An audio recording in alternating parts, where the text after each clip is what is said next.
There are many unmet needs in ovarian cancer. Um, I would start from diagnosis. We still are unable to diagnose the vast majority of ovarian cancer patients early. And this is so critical. We're not aware of precancer stages for ovarian cancer, so that makes it difficult to aspire to picking up precancer stages, at which time we can prevent the cancer. The only time we can, anticipate or have a preventive strategy is for patients who are at very, very high risk of ovarian cancer based on genetic heritage, like BRCA1 and 2 mutation carriers, but those are different.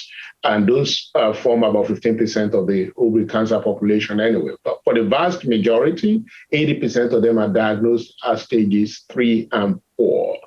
And the future really is being able to have a way, a scientifically valid way of picking up ovarian cancer early, because if we pick it up early in stage 1 or maybe even stage 2, the outcome of therapy, the number or proportion of patients that we cure will be vastly increased. Now, beyond that, I'm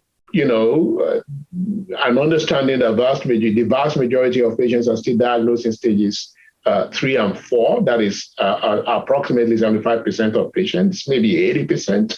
The question is, okay, if we pick them up at stages 3 and 4, how do we cure an increased proportion of these patients? We think right now we may be curing somewhere between 15 and 20%. It used to be 15% or less, but probably with the advent or introduction of PARP inhibitors, we may be curing a little more. So we're prepared to use figures like 15 to 20%. But if you think about it, that's like 1 in 5 that we're curing. That is just way too small.